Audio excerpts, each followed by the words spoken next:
Channel medical and nurses अब। तो आज 19 फरवरी 2023 राजस्थान CHO वालों का पेपर है जो आज होने वाला है। तो जो भी लोग आज की क्लास में जुड़े हुए हैं मैं उनको बता दूं, अब जिनका भी अपकमिंग टाइम में चाहे आप किसी भी स्टेट के लिए नर्सिंग ऑफिसर स्टाफ नर्स का एग्ज़ाम देते हैं, ये क्वेश्चन पेपर आपके लिए हेल्पफुल रहेगा। ये ऑफिशियल क्वेश्चन पेपर है, पूरे 100 MCQs रहेंगे इस पेपर में, जो कि आपके अपकमिंग टाइम के एग्ज़ाम में आपकी बहुत अच्छे तरीके से हेल्प करेंगे। और आई होप कि आप जो भी एग्ज़ाम देते हैं, अभी रिसेंट में MP व्यापम की वैकेंसी निकाली गई है स्टाफ नर्स की पोस्ट के लिए। जिन्होंने फॉर्म फिलअप नहीं किया है प्लीज़ फॉर्म फिलअप कीजिए। और बहुत ही जल्दी मे बी 20 सेकेंड से ANM वालों की क्लासेस भी स्टार्ट कर दी जाएंगी, क्योंकि बहुत सारे लोगों के कमेंट से मैसेज आ रहे हैं कि ANM वालों के पेपर भी डेली है जो एक पर्टिकुलर पेपर सॉल्व करवाया जाए। टाइम की कमी के कारण ANM वालों की क्लासेस नहीं हो पा रही हैं, बट मेरी पूरी कोशिश रहेगी कि 22 फरवरी से ANM वालों के लिए भी डेली एक पेपर आपको एटलीस्ट सॉल्व कराया जाए। यदि आप 10 दिन कंटिन्यू क्लास ज्वाइन किए रहते हैं तो आपके 10 पेपर, जब आप 1000 का मतलब 4 ऑप्शन है आपके, तो 4000 MCQ आपके कवर हो जाते हैं। तो ऐसे ही इस पेपर में भी आपके पर क्वेश्चन जब आपके 4 जो ऑप्शन होते हैं तो 4 ऑप्शन के भी आप बाल की खाल निकाल के पढ़ा कीजिए, ताकि आपके एग्ज़ाम में आपकी बहुत ही ज़्यादा हेल्प हो सके। तो यहाँ पर जो फर्स्ट क्वेश्चन है आपका वो है, which blood group is known as the universal donor. तो कौन सा ब्लड ग्रुप है जो यूनिवर्सल डोनर कहलाता है? ऑप्शन में B, O, AB या फिर A। इस तरीके का क्वेश्चन है जो अभी एंटीबॉडी पूछी गई थी कि AB ब्लड ग्रुप में कौन सी एंटीबॉडी पाई जाती है। इस तरीके के क्वेश्चन आपको एग्जाम में आते हैं। और जो यूनिवर्सल डोनर है वो क्या है? Blood group O। क्या है? यूनिवर्सल डोनर है जो क्या है? Blood group O। अब यहाँ पर यूनिवर्सल रेसिपिएंट्स की बात आती है, तो जो यूनिवर्सल रेसिपिएंट है वो है AB पॉजिटिव।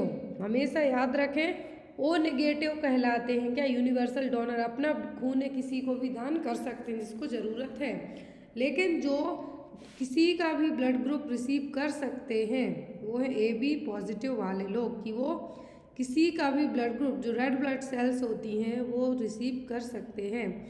आपको एग्ज़ाम में एक और क्वेश्चन आता है कि जो ब्लड ग्रुप है इसमें एंटीबॉडी कौन सी हैं और एंटीजन कौन से हैं, ये एग्ज़ाम में आपको क्वेश्चन आता है। ऑलरेडी मैंने आपको पढ़ाया हुआ है, तो आपको एक बार उसको जो सीरीज़ थी उसको एक बार रिवाइज कर लेना है, क्योंकि आपको आता ही आता है। Next, vitamin enhance the blood clotting. तो कौन से विटामिन हैं जो ब्लड क्लॉटिंग के लिए हेल्पफुल रहेंगे? Vitamin C, vitamin A, vitamin K या फिर विटामिन B। तो सबको पता है ब्लड क्लॉटिंग में कौन सा विटामिन हेल्प करता है, तो वो है विटामिन K। और at the time of birth भी यही दिया जाता है ताकि हेमरेज और ब्लीडिंग से प्रिवेंट किया जा सके। वारफ्रिन का एंटीडोट भी क्या है? Vitamin K। तो यहाँ पर विटामिन K है जो क्या है? ब्लड क्लॉटिंग में हेल्प करता है। नेक्स्ट क्वेश्चन है यहाँ पर आपका, the normal platelet count in human blood is about. तो नॉर्मल प्लेटलेट काउंट कितना होता है ह्यूमन बीइंग में?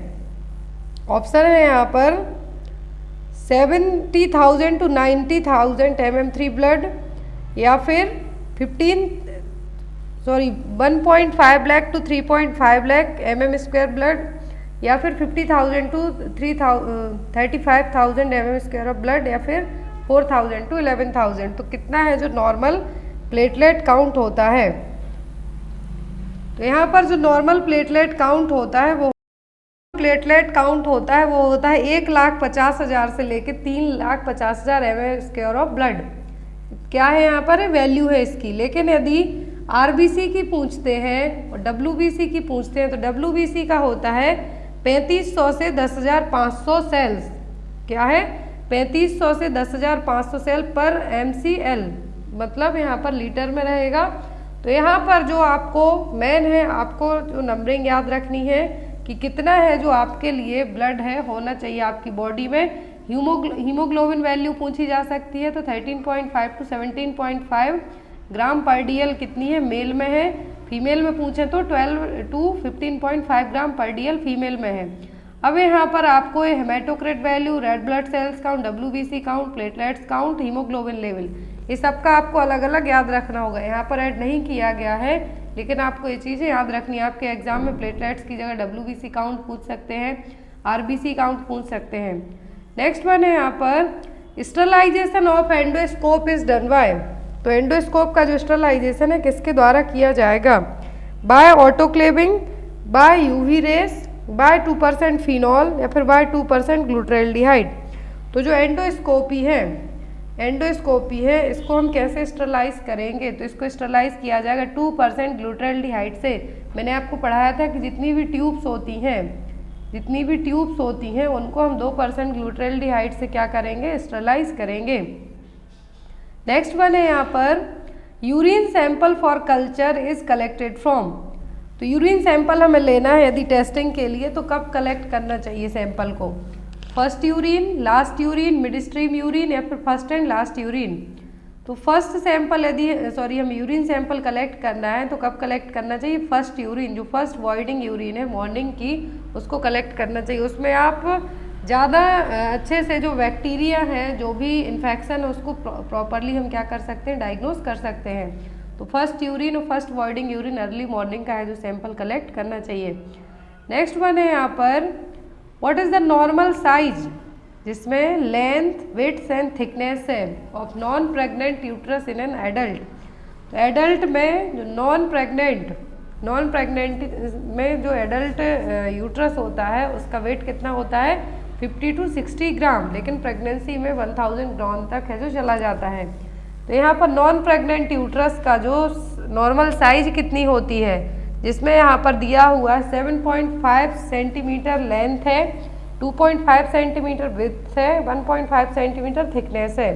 तो इसी तरीके से पूरे ऑप्शन है 5 × 2 × 1 सेंटीमीटर, 12.5 × 10 × 2.5 सेंटीमीटर, 7.5 × 5 2.5 सेंटीमीटर। तो यहाँ पर तीनों जो रेंज है, फर्स्ट इज प्रेजेंट कर रही है लेंथ को, सेकंड विड्थ और third one is the thickness, कि यूट्रस की थिकनेस क्या है। नॉर्मल साइज कितनी होती है यूट्रस की, जो नॉन प्रेग्नेंट स्टेज में पूछी गई है, तो वो 7.5 × 5 × 2.5 सेंटीमीटर। दैट मीन्स यूट्रस की लेंथ कितनी है? 7.5 सेंटीमीटर, 7.5 सेंटीमीटर, 5 सेंटीमीटर विड्थ है और 2.5 सेंटीमीटर क्या है? थिकनेस है। नेक्स्ट वन है यहाँ पर for effective sterilization steam in an autoclave should be at a pressure of 15 pounds per square inch for 13 minutes and at a temperature of. तो यहाँ पर देखिए ऑटोक्लेविंग का प्रेशर बताया गया है 15 पाउंड्स है, कितना पर स्क्वायर? 15 पाउंड पर स्क्वायर है। 30 मिनट के लिए, ड्यूरेशन भी बताया हुआ है 30 मिनट के लिए, लेकिन टेम्परेचर क्या रखा जाएगा? 100 degree Celsius, 110 degree Celsius, 121 degree Celsius या फिर 131 डिग्री सेल्सियस। तो कितना टेम्परेचर है जो रखा जाएगा? तो जो टेम्परेचर रखा जाएगा कितना होगा? वो होगा यहाँ पर 121 डिग्री सेल्सियस। यदि प्रेशर पूछें तो 15 पाउंड्स PSI, ड्यूरेशन पूछें तो 20 to 30 मिनट्स होगा, टेम्परेचर पूछें तो 121 डिग्री सेल्सियस। नेक्स्ट वन है यहाँ पर 500 mg of drug is order, it is supplied in tablets of 1 mg पर tablet, how many tablet should be administered? तो कितनी टैबलेट यहाँ पे एडमिनिस्टर की जाएंगी? 0.5 टैबलेट, 1 टैबलेट, 1.5 टैबलेट या फिर 2 टैबलेट। जो डोज दिया हुआ है, डोज ऑर्डर किया गया है या फिर डिजायर्ड डोज जिसको हम कहेंगे, तो वो कितना है? 500 mg। क्या है? 500 mg। और आपको जो देना है, कितना देना है यहाँ पर कहा गया है कि 1 mg की पर टैबलेट देना है आपको। तो यहाँ पर 1 ग्राम का यदि हम mg में कन्वर्ट करके निकालेंगे तो कितना होगा? 1000 mg। लेकिन आपको कितना देना है? 1 mg पर टैबलेट यहाँ पर होना चाहिए। देन आफ्टर यहाँ पर ये देखिए आप पूरा है जो सॉल्व करके बताया गया है कि जो डिजायर्ड डोज है, क्या है? डिजायर्ड डोज है कितना? 500 mg, या फिर डोज ऑर्डर किया गया है जो कितना है? 500 mg। यहाँ पर फिर आपको mg में दिया हुआ है कि कितना होना चाहिए? It is supplied in tablets of 1 ग्राम पर टैबलेट। एक टैबलेट में 1 ग्राम है जो डोज होना चाहिए। 500 mg का ऑर्डर किया गया है, लेकिन एक टैबलेट में 1 mg ही होना चाहिए। तो कितनी टैबलेट आपको देनी है? तो यहाँ पर आपको निकाल के कैलकुलेट करके बताना है कि जो डोज आएगा वो कितना देंगे आप। तो जो आपका कैलकुलेट करके डोज निकल के आएगा वो होगा यहाँ पर 0.5 टैबलेट। कितना? 0.5 टैबलेट देंगे आप, जिसमें आपको 1 mg पर टैबलेट के हिसाब जो कंटेंट है वो 1 mg पर टैबलेट के हिसाब से आपका सप्लाई होगा। तो यहाँ पर क्या देना है आपको? हाफ टैबलेट देनी है, that means 0.5 tablet. Next one है यहाँ पर nurse should be aware that which of the following medication is never given directly intravenous as a safety alert. तो एज अ नर्स आपको पता होना चाहिए कि कौन सी मेडिकेशन है डायरेक्ट हमें आईवी रूट से नहीं देना है सेफ्टी पर्पस के लिए। कैल्शियम ग्लूकानेट, डेक्सट्रोस, लेजिक्स या फिर पोटेशियम क्लोराइड। तो कौन सी मेडिसिन है जो हमें डायरेक्ट एडमिनिस्टर नहीं करना है किसी भी पेशेंट में, वो भी आईवी रूट से, अदरवाइज ये क्या कर सकती है? सीरियस इफेक्ट क्रिएट कर सकती है। तो वो है यहाँ पर पोटेशियम क्लोराइड। क्या है? पोटेशियम क्लोराइड को यूज़ किया जाता है लो पोटेशियम लेवल हो जब आपकी बॉडी में, उसको ट्रीट करने के लिए, जो कि एक मिनरल है। इसका काम होता है हार्ट मसल्स की जो फंक्शनिंग है उसमें हेल्प करना। लेकिन यहाँ पर जब इसको हम डायरेक्टली क्या है, इसको हमेशा क्या किया जाता है कि जो RL है या फिर 0.9% सोडियम क्लोराइड है उसके साथ डाइल्यूट करके देते हैं। इसको कभी भी डायरेक्ट हम IV और IM रूट से नहीं दे सकते हैं, अदरवाइज ये क्या करेगा?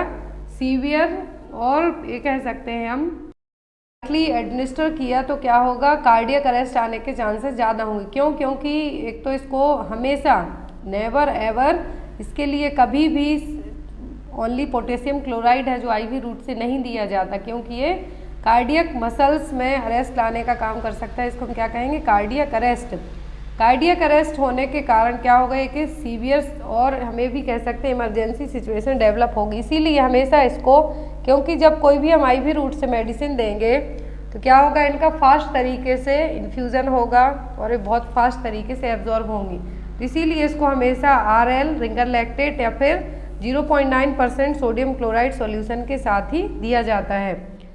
नेक्स्ट है यहाँ पर which of the following can be detected by Benedict test in a urine sample. तो जब यूरिन सैंपल लिया जाता है तो बेनेडिक्ट टेस्ट में क्या चीज़ है जो हम उस यूरिन में डिटेक्ट करेंगे? प्रोटीन, पाइल सॉल्ट, ग्लूकोज या फिर कीटोन बॉडी।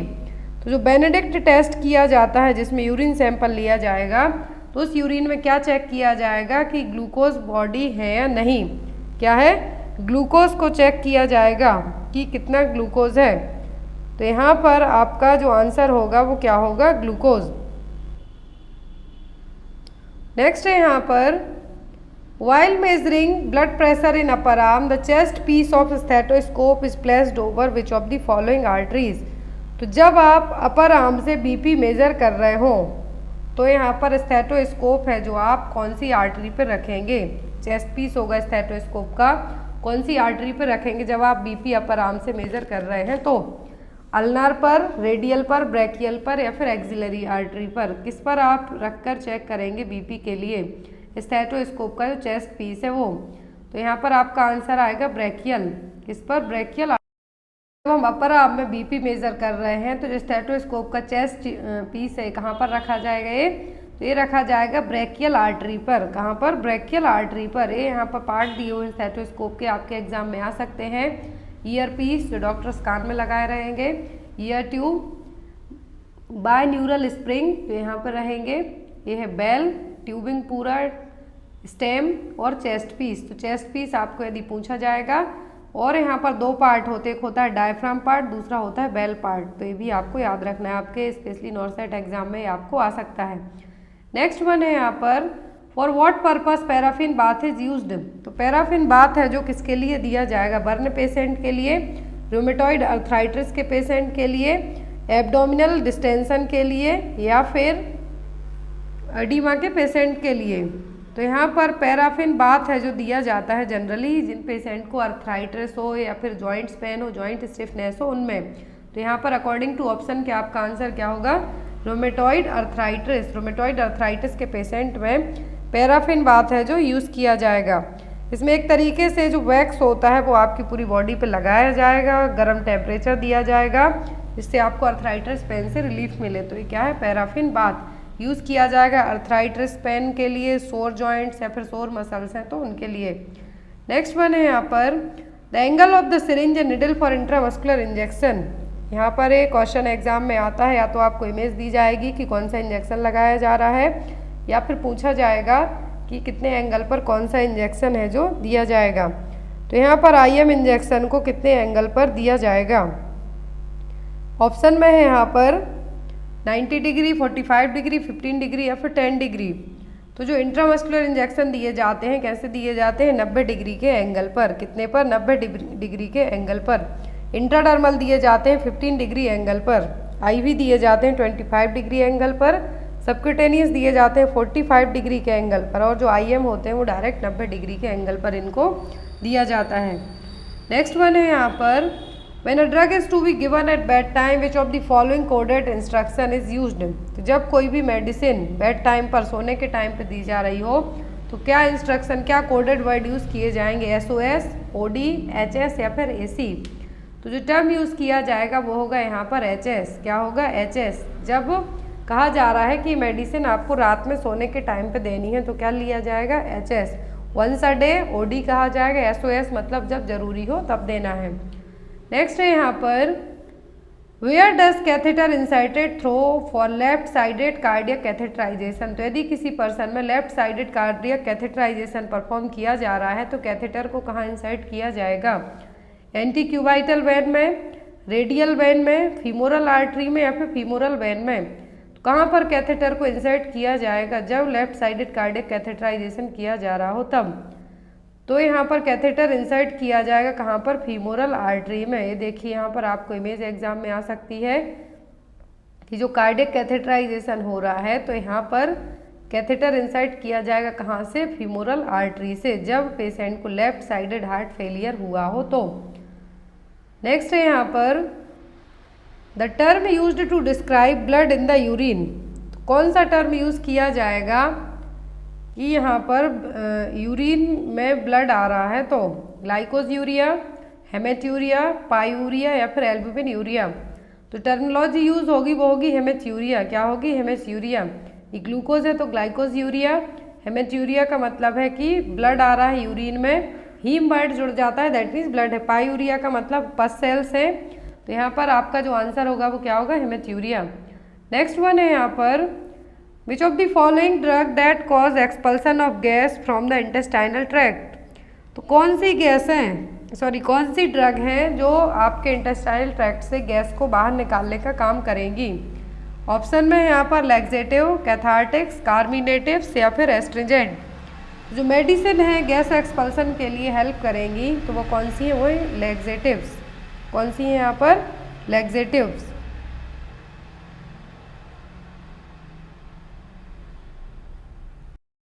या फिर हम ये कह सकते हैं कि साइड इफेक्ट है किस गैस का, कि जो इंटेस्टाइनल ट्रैक्ट से गैस निकालने का काम कर रही है। लेकिन यदि हमें गैस रिलीफ करने के लिए कहा जाता है तो वो कार्मिनेटिव एजेंट्स।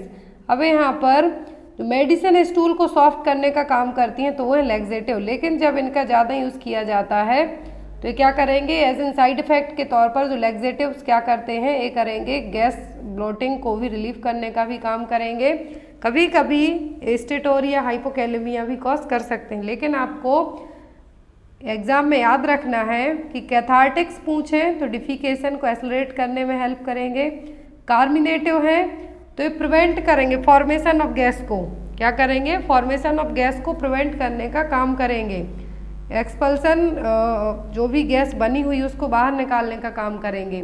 एस्ट्रिंजेंट्स हैं जो क्या करेंगे, जो बॉडी टिश्यू हैं उनको कॉन्स्ट्रिक्ट करने का काम करेंगे। लेकिन यहाँ पर आपको यदि इनमें से कोई भी एग्जाम में आता है, जनरली ये ड्रग्स के अलावा एनीमा भी पूछा जाता है तो इनका काम वही होगा एनीमा में भी, क्योंकि यही मेडिसिन दी जाएंगी।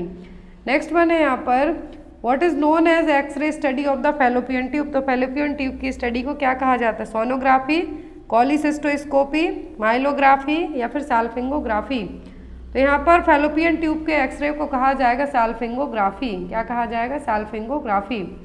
Next one what is the colour coding of nitrous oxide cylinder. तो नाइट्रस ऑक्साइड के जो सिलेंडर है उनका कलर किस तरीके का होगा, रेड होंगे, फ्रेंच ब्लू होंगे, black and with white shoulders होंगे या फिर ब्लैक होंगे। तो यहाँ पर जो गैस है क्या है, जो सिलेंडर है, तो यहाँ पर सिलेंडर का कलर पूछा है, क्या है, कलर पूछा है कि नाइट्रस ऑक्साइड का जो सिलेंडर है वो किस कलर का होगा। तो यहाँ पर आपका आंसर होगा फ्रेंच ब्लू। कैसा होगा, फ्रेंच ब्लू। यहाँ पर at what time blood sample should be collected from the patient with malaria. तो यदि किसी पेशेंट को मलेरिया है तो कौन से टाइम पर हमें ब्लड सैंपल लेना चाहिए। व्हेन टेम्परेचर इज नॉर्मल, मतलब जब टेम्परेचर आपका नॉर्मल हो। When fever is just started, या फिर आफ्टर टेकिंग द मील और at the high level of fever. तो जब मलेरिया हो किसी भी पेशेंट को, क्या हो, जब पेशेंट को मलेरिया हो तो हमें ब्लड सैंपल यदि उसका लेना है तो आप किस टाइम, जब टेम्परेचर पेशेंट का कैसा हो, नॉर्मल हो, क्या हो, आपने मेडिसिन दी हुई है हो। हमेशा जब भी पेशेंट को फीवर आता है ओनली पैरासीटामोल ही दी जाती है, क्योंकि ये जो रिपोर्ट्स आती है उनके वेरिएशन को या फिर उनको क्या करेंगी, गलत तरीके से है जो रिपोर्ट नहीं आ पाएंगे यदि आपने ओनली पैरासीटामोल बस दी। तो यदि अदर मेडिकेशन दी फीवर रिलीफ करने के लिए तब रिपोर्ट्स भी रॉन्ग आ सकती हैं। तो जब पेशेंट को यदि मलेरिया है तब क्या हो जाए, फीवर थोड़ा डाउन हो जाए, टेम्परेचर नॉर्मल हो जाए, तब हमें सैंपल को कलेक्ट करना चाहिए। नेक्स्ट है यहाँ पर frozen DPT vaccine should be. तो डीपीटी वैक्सीन यदि फ्रोज हो गई, जम गई है, तो क्या करना है हमें, brought to the room temperature before use, discarded, या फिर allowed to melt before use, या फिर सेकन थ्रोली बिफोर यूज। तो डीपीटी वैक्सीन यदि जम गई है, फ्रोजन हो गई है, तो अब हमें क्या करना है, इसको डिस्कार्ड कर देना है, एडमिनिस्टर नहीं करना है। कभी भी स्पेशली डीपीटी वैक्सीन को फ्रोजन फॉर्म हो जाएगा यदि, तो हमें क्या करना है, उसको एडमिनिस्टर नहीं करना है। नेक्स्ट है यहाँ पर needle, syringe, scalpels and blades are disposed in. तो जो निडल है, सिरिंज है, स्कैल्पल्स हैं और ब्लेड्स हैं, क्या हो गए, शार्प इंस्ट्रूमेंट हो गए। तो हमें किस में इसके लिए डिस्पोज करना है, ब्लैक बैग में, ब्लू बैग में, येलो बैग में, या फिर रेड बैग में। तो जो शार्प इंस्ट्रूमेंट होते हैं इनको कहाँ पर डिस्कार्ड किया जाता है, ब्लू बैग में। Next one, correct method for calculating the EDD, estimated date of delivery के लिए करेक्ट मेथड कौन सी है। Last day of first period plus 280 days, last day of last menstrual period plus 280 days, first day of last menstrual period plus 200 days, या फिर first day of last menstrual period plus 280 days plus 7 days. तो correct method होती है EDD को calculate करने के लिए LMP का पहला दिन, लास्ट मेंस्ट्रुअल पीरियड का फर्स्ट दिन, प्लस 280 डेज प्लस 7 डेज। तो यहाँ पर आपका आंसर क्या होगा, डी। इससे आपका ईडीडी कैलकुलेट होके आ जाएगा। नेक्स्ट वन है यहाँ पर which position is used in laparoscopic sterilization, female should be placed in. तो जब भी लेप्रोस्कोपिक स्टरलाइजेशन हो रहा है, लेप्रोस्कोपी के लिए कौन सी गैस यूज़ की जाती है एब्डोमेन को इन्फ्लेट करने के लिए, तो वह कार्बन डाइऑक्साइड। एग्जाम में आता है आपको। अब पोजीशन की बात हो रही है, लेप्रोस्कोपिक स्टरलाइजेशन होना है तो वुमेन के लिए सुपाइन पोजीशन है जो दी जाएगी। यदि कोई गायनेकोलॉजिकल प्रोसीजर होना है, वेजाइनल प्रोसीजर होना है, तब लिथोटॉमी दी जाएगी। लेकिन यदि पेशेंट के लिए क्या होना है, लेप्रोस्कोपिक स्टरलाइजेशन होना है तो सुपाइन पोजीशन दी जाएगी, लेफ्ट लेटरल पोजीशन दी जाएगी यदि पेशेंट को हमें एनीमा देना है तो। नेक्स्ट वन है यहाँ पर what is the instrument Son below. तो यहाँ पर एक कौन सा इंस्ट्रूमेंट है जो इमेज में आपको दिख रहा है, urethral dilator, tracheal dilator, aneurysm needle, या फिर नन ऑफ द अबव। तो मैंने आपको कुछ दिन पहले ही एन्यूरिज्म निडल और ट्रैकियल डायलेटर की इमेज बेस्ड क्वेश्चन में बताया था। यहाँ पर जो इमेज दिख रही है एक इसकी है ट्रैकियल डायलेटर की, किसकी है, ट्रैकियल डायलेटर की। यहाँ और आपको जो यूरेथ्रल डायलेटर है, एन्यूरिज्म निडल है, भी एग्जाम में आपको आ सकती हैं, तो उनकी इमेज भी आपको एक बार चेक कर लेना है। Next one, what does the following ECG indicate. तो यहाँ पर ईसीजी क्या रिप्रेजेंट कर रही है कि ये क्या हुआ है, कंप्लीट हार्ट ब्लॉक है, फर्स्ट डिग्री हार्ट ब्लॉक है, सेकंड डिग्री हार्ट ब्लॉक है, या फिर थर्ड डिग्री हार्ट ब्लॉक है। तो यहाँ पर ईसीजी इंडिकेट कर रही है कौन से हार्ट ब्लॉक के लिए, तो यहाँ पर ईसीजी रिप्रेजेंट कर रही है फर्स्ट डिग्री हार्ट ब्लॉक को। अब यहाँ पर बहुत सारी ईसीजी इमेज दी हुई हैं जिससे आपको इजीली समझ में आएगा, PR interval, P wave, Q wave क्या है। तो यहाँ पर फर्स्ट डिग्री हार्ट ब्लॉक में ईसीजी आपकी इस तरीके से रहेगी, क्या है, फर्स्ट डिग्री हार्ट ब्लॉक में आपको ईसीजी इस तरीके से देखने को मिलेगी। जो सेकेंड डिग्री हार्ट ब्लॉक जिसको टाइप फर्स्ट वेंकवाच और मोविट्स फर्स्ट याद रखना है, सेकेंड डिग्री हार्ट ब्लॉक या फिर टाइप 1 मोविट्स फर्स्ट हार्ट ब्लॉक के लिए ईसीजी आपको आ सकती है, या फिर ये कहा जा सकता है टाइप फर्स्ट हार्ट ब्लॉक को क्या कहा जाएगा, या फिर टाइप फर्स्ट मोविट्स हार्ट ब्लॉक को क्या कहा जाएगा। फिर आता है सेकेंड डिग्री हार्ट ब्लॉक, या फिर इसको हम टाइप सेकेंड और मोविट्स सेकेंड कहेंगे। थर्ड डिग्री हार्ट ब्लॉक में आपकी ईसीजी इस तरीके से आपको देखने को मिलेगी, पी वेव और जो क्यूआरएस टी कॉम्प्लेक्स है बराबर हो जाएगा। नेक्स्ट वन है यहाँ पर व्हाट इज दिस, तो यहाँ पर एक और इमेज है, कौन सा यहाँ पर आर्टिकल है या फिर कौन सी ट्यूब दिख रही है आपको, आईवी इन्फ्यूजन सेट है, ब्लड सेट है, आर्टेरियल लाइन है या फिर सीबीपी लाइन है। तो क्या है यहाँ पर इस इमेज में, तो ये है यहाँ पर ब्लड सेट, क्या है ये ब्लड सेट। आर्टेरियल लाइन इस तरीके से होगी आपकी, सेंट्रल वीनस कैथेटर इस तरीके से होगा आपको। तो यहाँ पर आपको इनकी इमेज मेन है जो याद रखना है, क्योंकि इस तरीके के क्वेश्चन आपको इमेज बेस्ड ही आएंगे। नेक्स्ट है यहाँ पर क्वेश्चन आपको, ये रहा IV fluid infusion set. Next question है यहाँ पर, the physician is examining the patient's abdomen to diagnose possible. तो यहाँ पर फिजिशियन पेशेंट के एब्डोमेन को देखिए प्रेस करके चेक कर रहा है, तो कौन सा डायग्नोसिस यहाँ पे किया जा रहा है, कुलिन साइन जो कि पैंक्रेटाइटिस में देखने को मिलेगा, अपेंडिसाइटिस, अल्सरेटिव कोलाइटिस या फिर डायवर्टिकुलाइटिस। तो यहाँ पर पेशेंट में जो साइन चेक किया जा रहा है ये हो रहा है यहाँ पर अपेंडिसाइटिस का रॉप्सिंग साइन।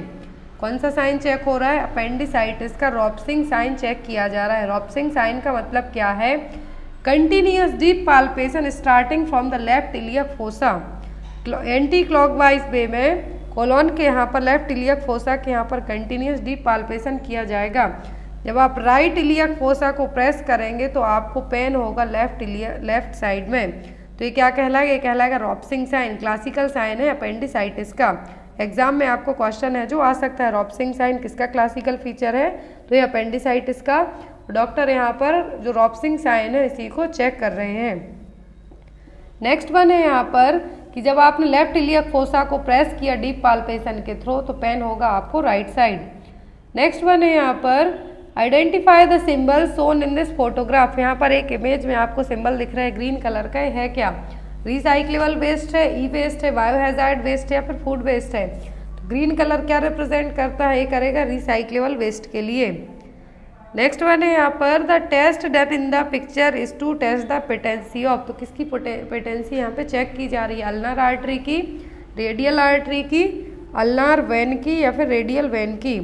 तो यहाँ पर जो टेस्ट किया जा रहा है तो किसकी पेटेंसी चेक हो रही है, यहाँ पर ये चेक किया जा रहा है यहाँ पर रेडियल आर्टरी की, 2 फिंगर्स यूज करके। नेक्स्ट है यहाँ पर, identify the strip shown in this photograph. यहाँ पर इमेज में आपको जो दिख रहा है क्या है, कौन सी यहाँ पर मेडिसिन है, कंबाइंड ओसीपी है, आयरन फॉलिक एसिड की टेबलेट है, डॉट्स है या फिर मल्टी ड्रग ट्रीटमेंट रेजिमेन की किट है यहाँ पर ये है क्या। तो ये दिख रहा है यहाँ पर आपको कंबाइंड ओसीपी जिसमें 21 ओरल कॉन्ट्रासेप्टिव पिल्स रहेंगी और 7 आयरन फॉलिक एसिड की टेबलेट्स होती हैं। तो यहाँ पर वही स्ट्रिप आपको दिख रही है। नेक्स्ट है यहाँ पर, cut section of structure shown in this photograph contains. तो यहाँ पर एक स्क्वायर बना हुआ है, तो ये बताइए कि क्या प्रेजेंट कर रहा है, कि इसमें कितने आइटम्स कंटेन होंगे। 1 artery 2 when, 2 artery 2 veins, 2 artery 1 when या फिर 1 आर्टरी 1 वेन। तो यहाँ पर इस इमेज में जो बेबी लेटा हुआ है दिख रही अम्बलाइकल कॉर्ड। अब अम्बलाइकल कॉर्ड का पूछा है कितनी आर्टरी कितनी वेन है, तो यहाँ पर 2 आर्टरी 1 वेन रहेगा। आर्टरी करेंगी डीऑक्सीजनेटेड ब्लड की सप्लाई और वेन है जो ऑक्सीजनेटेड ब्लड की सप्लाई करेगी। नेक्स्ट वन है यहाँ पर, which injection technique shown in figure is used to administer. तो यहाँ पर कौन सी वैक्सीन एडमिनिस्टर की जा रही है, बीसीजी, मीजल्स, हेपेटाइटिस बी या फिर जैपनीज इंसेफ्लाइटिस। तो यहाँ पर कौन सी वैक्सीन है जो एडमिनिस्टर की जा रही है, तो यहाँ पर जो रूट दिखाया जा रहा है, कौन सा रूट दिखाया जा रहा है, दिखाया जा रहा है इंट्राडर्मल रूट। कौन सा, इंट्राडर्मल रूट है जो दिखाया जा रहा है। इंट्राडर्मल ओनली एक वैक्सीन दी जाती है तो वो है बीसीजी वैक्सीन। नेक्स्ट वन है यहाँ पर, what of the following can B monitored using this tape. तो यहाँ पर ये दिया हुआ है साकिर टेप। अब साकिर टेप का यूज़ किसको मेज़र करने में किया जाता है? न्यूट्रिशनल स्टेटस के लिए, स्कल ग्रोथ के लिए, एसाइटिस के लिए या फिर हाइट के लिए। तो यहाँ पर जो साकिर टेप है, क्या है? साकिर टेप है। इसका यूज़ किसके लिए किया जाता है? साकिर टेप का आपको एग्जाम में 2-3 क्वेश्चन आ सकते हैं, तो पूछा जाएगा कि ये है क्या, तो ये साकिर टेप। इसका यूज़ किया जाता है किसके लिए? MUAC चेक करने के लिए, मिड अपर आर्म सर्कमफेरेंस के लिए, जो कि एक एंथ्रोपोमेट्री मेजरमेंट है और ये क्या है? न्यूट्रिशनल स्टेटस को असेस करने के लिए। ग्रीन बैंड तक यदि MUAC आता है दैट मीन्स बच्चा हेल्दी है, येलो आता है तो माइल्ड टू मॉडरेट उसको न्यूट्रिशन की कमी है, और रेड आता है दैट मीन्स बच्चा क्या है? सीवियरली अंडर नरिश्ड है। Next one, which of the following is a common symptom of lung cancer? तो लंग कैंसर के कॉमन सिम्टम क्या हैं? कफ और change in a chronic cough, wheezing sound on inspiration, foamy blood tinged sputum या फिर dyspnoea on exertion. Exertion का मतलब है ज़्यादा आपने कुछ काम किया तो आपको सांस लेने में प्रॉब्लम होना। तो यहाँ पर लंग कैंसर का जो साइन है वो क्या है? कफ है, खांसी आना, और जो धीरे धीरे क्या हो जाए? क्रॉनिक कफ में बदल जाए, मतलब लंबे टाइम से आपको खांसी आ रही हो, वो लंग कैंसर का साइन है जो हो सकता है। Next one, risk factor for breast cancer include. तो ब्रेस्ट कैंसर होने के चांसेस किसको सबसे ज़्यादा होंगे? Young age at menopause, young age at first birth या फिर यंग एज एट मीनार्ची। मतलब बहुत जल्दी पीरियड्स आना या फिर बहुत जल्दी पहले बच्चे को जन्म देना या फिर बहुत ही फास्ट तरीके यंग एज में ही आपके पीरियड्स स्टॉप हो जाना। किस में सबसे ज़्यादा रिस्क होंगे? तो वो होंगे मीनार्ची में। यदि जो एज दी हुई है बिफोर प्यूबर्टी के, यदि आपके क्या आते हैं? पीरियड्स आना स्टार्ट हो जाते हैं, मीनार्ची जो फर्स्ट पीरियड है वो आते हैं, ब्रेस्ट कैंसर होने के चांसेस ज़्यादा रहेंगे। Next one, a client is entered with a burn injury to both of his upper extremities. What is the total body surface area affected for this patient according to rule of 9? तो rule of 9 use किया जाता है burn patient में कि body का कितना area burn हुआ है परसेंटेज में। तो यहाँ पर कितने परसेंट, यदि अपर एक्सट्रीमिटी दोनों अपर एक्सट्रीमिटी बर्न हो गई हैं तो कितना परसेंट यहाँ पर TBS से बताया जाएगा? 9%, 18%, 36% या फिर 27%। तो रूल ऑफ 9 के अकॉर्डिंग बोथ अपर एक्सट्रीमिटी बर्न हुई है तो 18%। कितना? अपर एक्सट्रीमिटी दोनों हाथ जले हुए हैं तो कितना? 18%। अब यहाँ पे देखिए, यदि लेग के लिए यही चीज़ कही जाती कि बोथ लेग या फिर लोअर एक्सट्रीमिटी बर्न हुई है तब हम कहते 36%। याद रखना है कि यदि हाथों का कहा दोनों हाथों के लिए तो कितना है? 18%, 9, वन हैंड का 9 दूसरे का 9। लेकिन यदि लोअर लिम्ब कहते तब हम कहते 36% टोटल बॉडी सरफेस एरिया के अकॉर्डिंग। यदि नेक कहा जाता तब होगा 1%, पेरिनियम एरिया कहेंगे तो 1% रहेगा आपका। और यहाँ पर आर्म मतलब हाथ कहेंगे तो एक हाथ के लिए 9%, दूसरे के लिए 9%, हेड का 9% होगा, नेक का 1% और पेरिनियम एरिया का 1%। लेग के लिए 18 + 18 मतलब एक एक पैर के लिए 18%। एंटीरियर ट्रंक बर्न हुआ है, नेक से लेके लोअर लिम्ब के यहाँ तक जो पार्ट है एब्डोमिनल पार्ट तो उसको 18%, पोस्टीरियर है तो 18%। बच्चों में लेकिन आपको एक चीज़ याद रखना है, बच्चों के लिए थोड़ा सा TBS से अलग होता है कि जो हेड है इसके लिए 18% कहा जाएगा और जो आर्म है इनको भी 9, लेकिन लेग के लिए 14% रहेगा, बाकी सभी चीज़ें सेम होंगी। नेक्स्ट वन है यहाँ पर the IV fluid of choice in a patient with severe dehydration. तो यदि पेशेंट को सीवियर डिहाइड्रेशन है तो कौन सा IV फ्लूइड देंगे हम? 5% डेक्सट्रोज, DNS, IV एल्ब्यूमिन या फिर रिंगर लैक्टेट। पर्सन यदि सीवियर डिहाइड्रेट है तो उसको क्या देंगे? Ringer lactate. Next one, the main function of kidney. Question है the function of kidney. Main function क्या होता है किडनी का? Eliminate the oxygen, regulate fluid balance and removing the waste products या फिर मेटाबोलाइज द विटामिन और eliminate the CO2।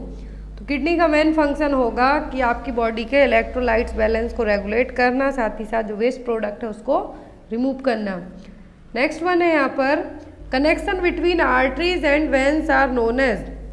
तो artery और वेन के बीच का जो कनेक्शन है वो क्या कहलाएगा? कैपिलरीज, आर्ट्रियोल्स, वेन्यूल्स या फिर लिम्फ। तो क्या कहलाएगा?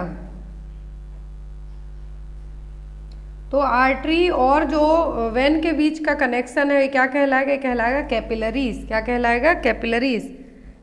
नेक्स्ट वन है यहाँ पर characteristics feature of skin in a dehydrated patient include. तो यदि पर्सन डिहाइड्रेट है, बॉडी में फ्लूइड की कमी है, तो क्या साइन उसकी स्किन दिखाएगी? वार्म एंड ड्राई होगी, लॉस ऑफ इलास्टिसिटी होगी, पिगमेंटेड स्किन होगी, या फिर बोथ एंड भी होगी। तो यदि पर्सन क्या है? डिहाइड्रेट है, तो उसकी स्किन कैसी होगी? वार्म होगी, ड्राई होगी, गर्म होगी, ड्राइनेस भी दिखेगी, और इलास्टिसिटी है जो पर्सन की स्किन में बहुत ही ज़्यादा कम होगी। नेक्स्ट वन है यहाँ पर earliest sign of glaucoma. Glaucoma का अर्लीस्ट साइन क्या है? Double vision, halos around lights, blurred vision, या फिर हेडेक। तो ग्लूकोमा में क्या होगा? ऑप्टिक नर्व डैमेज होती है, फिर इसमें open angle closed angle glaucoma रहेगा। तो ग्लूकोमा का जो फर्स्ट साइन होता है वो होगा हालोस अराउंड द लाइट्स। क्या होगा? पर्सन के लिए जो लाइट के चारों तरफ का एरिया है वो अलग टाइप का दिखाई देगा, इसको क्या कहेगा? Halos around the lights. Next one method of choice to remove the earwax is. तो कानों में यदि क्या है? ईयरवैक्स जम गया है, सेरुमेन वैक्स जिसको हम कहेंगे, तो उसको आप कैसे निकालेंगे? मिनरल ऑयल डाल के कान में, कॉटन स्वैब एप्लीकेटर से, वार्म नॉर्मल सलाइन इरिगेशन से, या फिर ऑटोस्कोप से। तो यदि कान में ईयरवैक्स जम गया है, सेरुमेन वैक्स जिसको हम कहेंगे, तो उसको हम कैसे रिमूव करेंगे? वार्म नॉर्मल सलाइन इरिगेशन से। आपको कान में ना तो मिनरल ऑयल डालना है, ना ही कॉटन स्वैब एप्लीकेटर से, अदरवाइज यही कान में रह गए तो प्रॉब्लम है जो और ज़्यादा बढ़ सकती है। नेक्स्ट वन है यहाँ पर the most common site of occurring peptic ulcer in stomach. Otoscope एक इंस्ट्रूमेंट होता है जो कान में विजुलाइज करने के लिए यूज़ किया जाता है, ऑटोस्कोप। क्वेश्चन है next 44 the most common site of occurring peptic ulcer in stomach. तो स्टमक में पेप्टिक अल्सर के लिए मोस्ट कॉमन साइट क्या होती है? पेप्टिक अल्सर का जो मेन कारण है वो क्या होता है? वो होता है एच पाइलोरी। क्या होता है? Helicobacter pylori. अब इसके लिए साइट क्या है स्टमक में? Pyloric portion, cardiac portion, oesophageal junction, या फिर body of the stomach.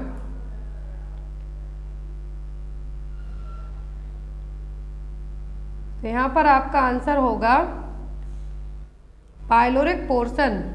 Pyloric portion में सबसे ज़्यादा हैं जो पेप्टिक अल्सर होने के चांस हैं जो रहेंगे। तो यहाँ पर आपका आंसर क्या होगा? Pyloric portion. Next one mister Hari was complaining about the pain at his right hypochondriac region which refers to a region of. तो ये देखिए राइट हाइपोकॉन्ड्रिक रीजन के लिए कौन सा रीजन है जो कहा जाएगा? हेड, थोरैक्स, एब्डोमेन, या फिर upper limb. Right hypochondriac region जो हमने यहाँ पर क्वाड्रेंट्स पढ़े हैं तो वो उसी में आएंगे। तो राइट हाइपोकॉन्ड्रिक में हो रहा है, मतलब कौन सा रीजन है? ये है एब्डोमिनल रीजन। नेक्स्ट वन है यहाँ पर पर्पस ऑफ ट्रैक्शन इंक्लूड। तो ट्रैक्शन में क्या किया जाता है? कुछ वेट यूज़ किया जाता है। तो पर्पस क्या है ट्रैक्शन का?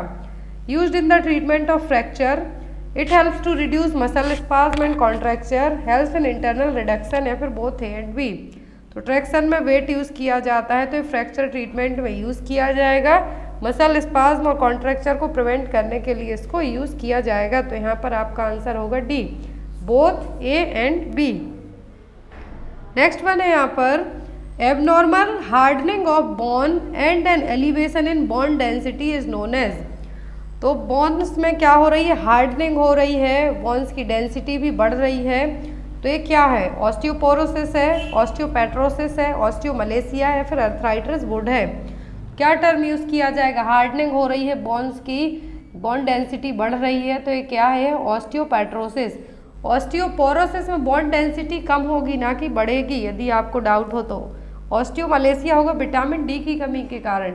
तो यहाँ पर बोन डेंसिटी का बढ़ना, बोन की हार्डनिंग होना, एबनॉर्मल हार्डनिंग होना, ये क्या है? Osteopetrosis. Next one during the blood transfusion therapy patient develops wheezing and her skin becomes flushed with hives, these are the. तो कौन सा साइन है यहाँ पर? जो पेशेंट को ब्लड ट्रांसफ्यूजन के टाइम पर पेशेंट को क्या हो रही है? वीजिंग हो रही है, सांस ले रहा है तो सीटी जैसे बज रही है, स्किन फ्लश्ड हो रही है। तो ये क्या है? हीमोलाइटिक रिएक्शन है, एलर्जिक रिएक्शन है, ट्रांसफ्यूजनल रिएक्शन है, या फिर थ्रोम्बोटिक क्राइसिस है। तो ये क्या हो रहा है पेशेंट को? तो ये हो रहा है हीमोलाइटिक रिएक्शन। ब्लड ट्रांसफ्यूजन के बाद जो रिएक्शन हो रहा है क्या? Haemolytic reaction. पेशेंट को वीजिंग हो रही है, फ्लश्ड आ रहे हैं, बहुत ज़्यादा पसीना आ रहा है, स्वेटी हो रहा है, तो क्या है, haemolytic reaction. Next one, what is the most appropriate nursing intervention while treating a laceration. तो यदि किसी को लेसरेशन हुआ है, छिली हुई स्किन है, तो आप उसको कैसे ट्रीट करेंगे? Monitor the blood pressure, elevate the body parts, apply pressure dressing and heat, apply pressure dressing and ice packs. तो यहाँ पर आपका जो आंसर होगा वो होगा डी। क्या करना है? आइस पैक लगाना है और प्रेशर जो ड्रेसिंग है वो प्रेशर के साथ करनी है, आइस पैक लगाना है जिससे पेशेंट को पेन में रिलीफ मिले। Next one, a person seeing a rope takes to be snake, this condition is called. तो रस्सी देख के सांप समझना क्या कहलाएगा? डीपर्सनलाइजेशन, हेल्यूसिनेशन, डिल्यूजन या फिर इल्यूजन। अब जो तीनों टर्म है, हेल्यूसिनेशन, डिल्यूजन, इल्यूजन, इन तीनों में लोग कंफ्यूज होंगे। तो यहाँ पर रस्सी है, क्या है? ऑब्जेक्ट है वहाँ पर, लेकिन उसको वो सांप समझ रहा है, तो ये क्या कहलाएगा? ये कहलाएगा इल्यूजन। क्या कहलाएगा? इल्यूजन। नेक्स्ट वन है यहाँ पर, hypnotic drugs are used to treat. तो जितने भी हिप्नोटिक्स ड्रग होती हैं किसको ट्रीट करने के लिए दी जाएंगी? साइकोसिस को, स्लीप डिसऑर्डर को, नार्कोलेप्सी को या फिर पार्किंसन डिसऑर्डर को। तो हिप्नोटिक्स ड्रग्स दी जाती हैं जिन पेशेंट को स्लीप डिसऑर्डर और नींद की प्रॉब्लम हो उनके लिए दी जाती हैं। Next one, false sensory perception with no basis in reality are known as. तो यहाँ पर अभी हमने पढ़ा कि रस्सी देख के सांप समझा तो वो इल्यूजन हो गया, लेकिन यहाँ पर फॉल्स सेंसरी परसेप्शन, कुछ है ही नहीं रियलिटी में लेकिन उसको समझ रहा है कि ये चीज़ है, तो ये क्या है? हेल्यूसिनेशन है, डिल्यूजन है, लूज एसोसिएशन या फिर न्यूरोलॉजिज्म है। तो ये क्या कहलाएगा? ये कहलाएगा हेल्यूसिनेशन, क्योंकि रियल में कुछ है ही नहीं लेकिन उसको लगता है कि ये चीज़ है, तो क्या हो गया? हेल्यूसिनेशन। न्यूरोलॉजिज्म का मतलब होगा कि कुछ नए वर्ड्स बनाना। नेक्स्ट वन है यहाँ पर, मैनिया इज कैरेक्टराइज्ड बाय। तो मैनिया का मतलब यहाँ पर क्या है? पैरानॉइड डिल्यूजन है, हाई सेल्फ स्टीम है, लॉस ऑफ इंसाइट है, फिर लॉस ऑफ ओरिएंटेशन है। तो loss of orientation, loss of insight एक इसमें जाता है सीजोफ्रेनिया के पेशेंट में, लेकिन मैनिया में क्या होगा? हाई सेल्फ स्टीम आपको देखने के लिए मिलेगी। क्या होगा? हाई सेल्फ स्टीम है जो देखने के लिए मिलेगी। नेक्स्ट है यहाँ पर, during the assessment stage a client with schizophrenia leaves his arm in the air after the nurse has taken his blood pressure, his action shows an evidence of. तो यहाँ पर किसी पर्सन को सीजोफ्रेनिया है, आप उसका बीपी चेक करने गए तो वो अपना आर्म है जो क्या कर लेगा? हवा में घुमाएगा, आपको बीपी चेक करने नहीं देगा। तो ये कौन सा एविडेंस है? सोमेटिक डिल्यूजन है, वैक्सी फ्लेक्सिबिलिटी है, न्यूरोलॉजिज्म या फिर न्यूलास्टिक डिल्यूजन है। पर्सन यहाँ पर क्या शो कर रहा है?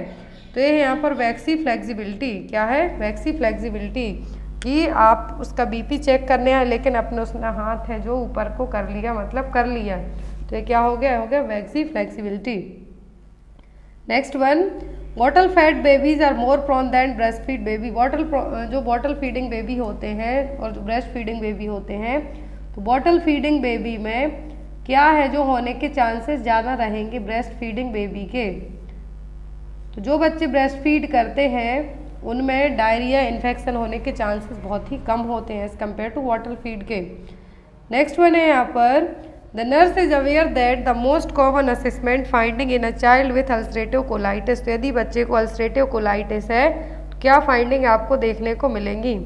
Intense abdominal cramp, profuse diarrhoea, anal fissures या फिर एब्डोमिनल डिस्टेंशन। तो यदि किसी बच्चे को अल्सरेटिव कोलाइटिस है तो क्या साइन आप देखेंगे? तो वो होगा प्रोफ्यूज डायरिया।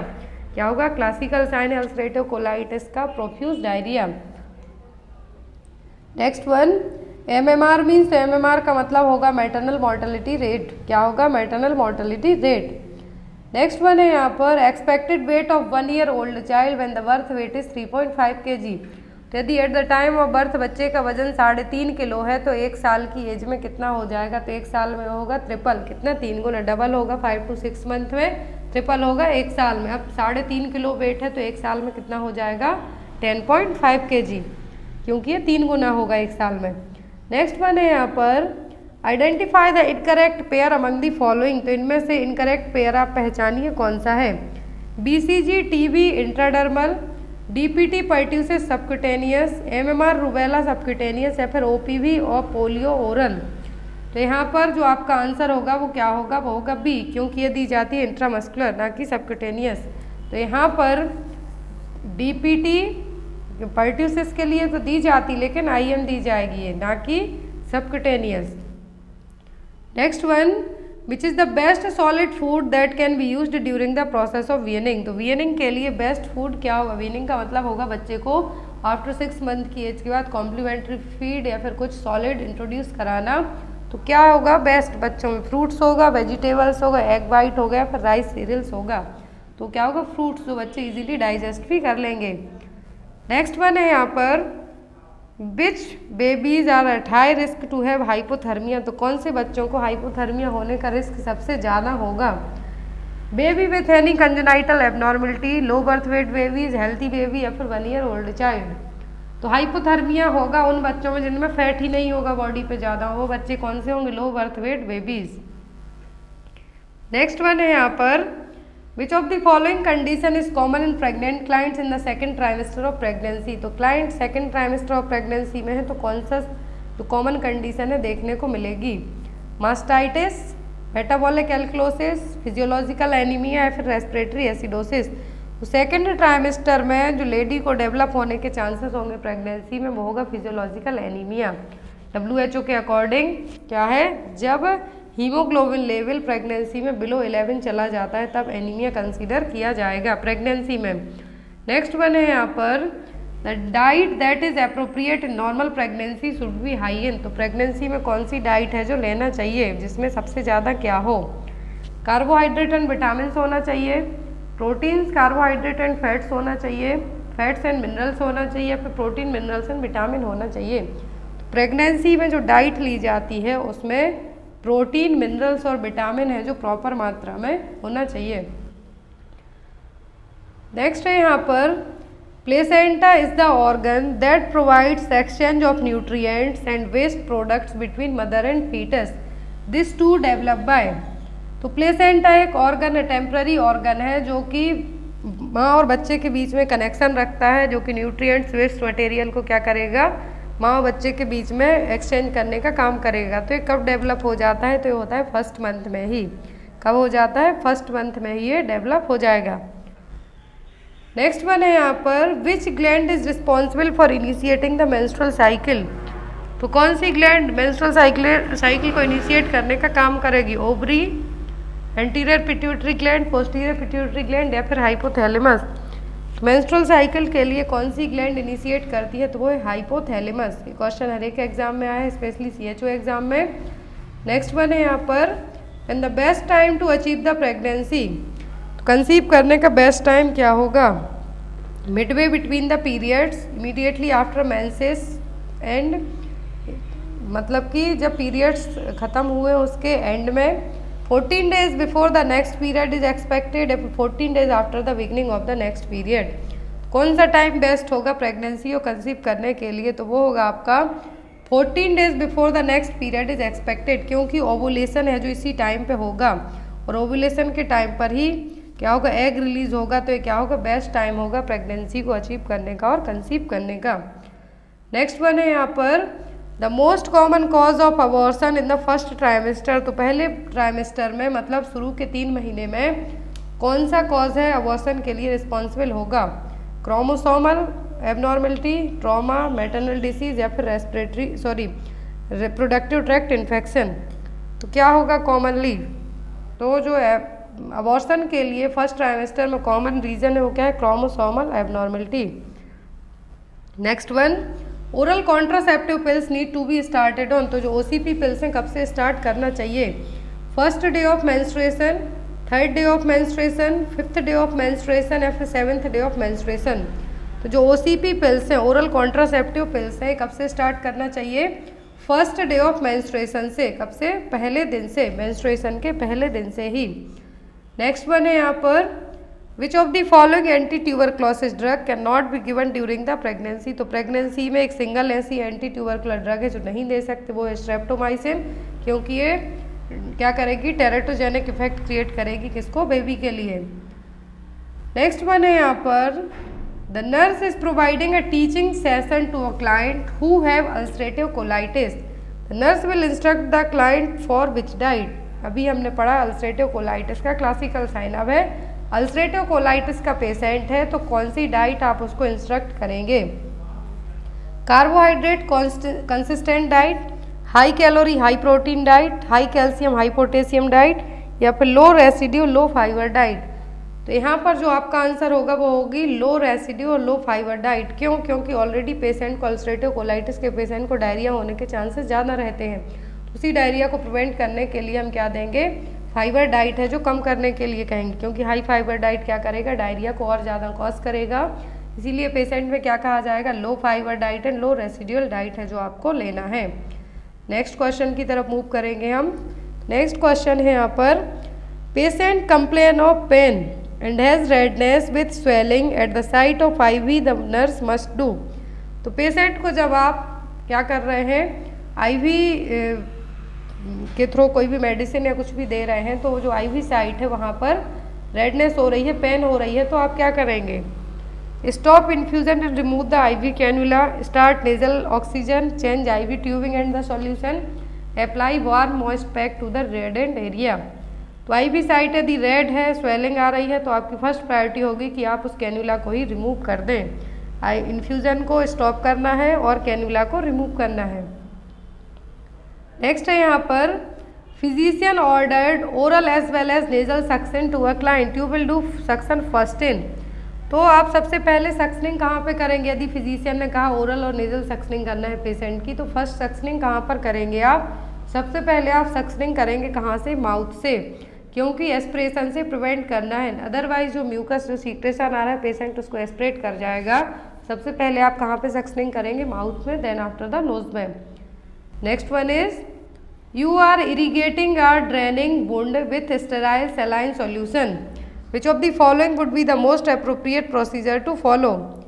तो यदि आप क्या कर रहे हैं, ड्रेनिंग वुंड को इरीगेट करने का काम कर रहे हैं स्टेराइल सॉल्यूशन से, तो आप क्या करेंगे, तो आपका जो यहाँ पर आंसर आएगा वो क्या होगा, वो होगा wash and wear clean gloves, remove soil dressing, remove gloves, wash and wear sterile gloves and prepare the sterile field.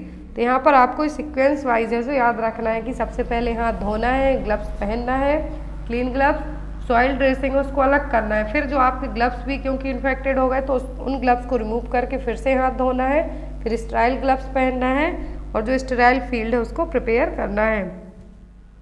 Next one, a child is to receive dexamethasone dexamethasone intravenously at the ordered dose of 7.6 mg. Drug concentration in the vial is 4 mg per ml. Which of the following amount would the nurse administer? तो यहाँ पर भी drug calculation का question है, तो यहाँ पर आप कैलकुलेट करके जब निकालेंगे तो आपका आंसर आएगा 1.9 ml। नेक्स्ट है यहाँ पर, ये भी आपका ड्रग कैलकुलेशन का क्वेश्चन है, तो यहाँ पर भी जो बच्चा है उसको 500 ml जो क्या करना है, रिसीव करना है 12 आवर में वाया ट्यूबिंग, 16 ड्रॉप्स पर ml, माइक्रो ड्रॉप्स कितना है 60 ड्रॉप्स पर ml है। तो यहाँ पर कितने रेट से आपको सॉल्यूशन को इन्फ्यूज़ करना है, तो वो आएगा यहाँ पर 42 ड्रॉप्स पर मिनट, 42 ड्रॉप पर मिनट में हमें क्या करना है, इन्फ्यूज़ करना है। 500 ml सॉल्यूशन आपको दिया गया है। नेक्स्ट वन है यहाँ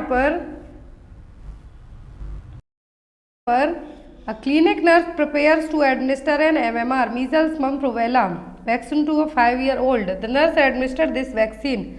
That means यहाँ पे क्वेश्चन है कि MMR वैक्सीन एडमिनिस्टर करना है तो कौन सी साइट पे कौन से रूट से आप एडमिनिस्टर करेंगे। IM in anterior lateral aspect of the thigh, IM in deltoid muscle, subcutaneously in the outer aspect of the upper arm या फिर subcutaneously in the gluteal muscles।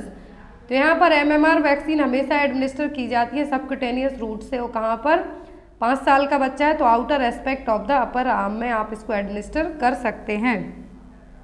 Next one, a client comes to the clinic with a bleeding nose, which of the following instruction to the client is most appropriate. तो nose bleeding हो रही है, epistaxis का patient है, तो as a nurse आपकी first priority क्या होगी।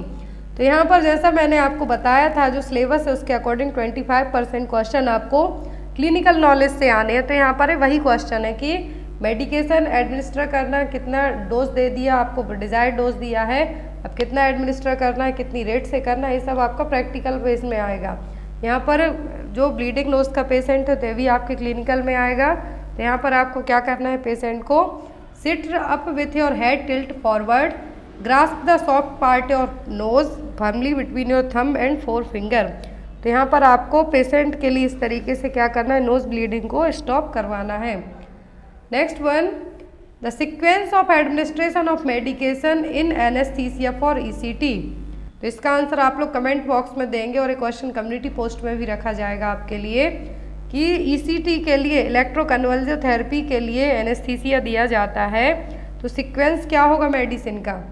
ऑप्शन यहाँ पे आपके सामने है, atropine, thiopentone, methohexital, then after succinylcholine. Second option है सक्सिनाइल कोलिन, एट्रोपिन, थायोपेंटेन और methohexital. Atracurium, succinylcholine, atropine, या फिर एट्रोपिन, सक्सिनाइल कोलिन, थायोपेंटेन और मेथोहेक्सिटोल। तो इसका आंसर आप लोग कमेंट बॉक्स में देना। नेक्स्ट क्लास होगी आज रात की, उसका आंसर आपको इसमें दिया जाएगा। So thank you for watching us, bye bye, have a good day, take care.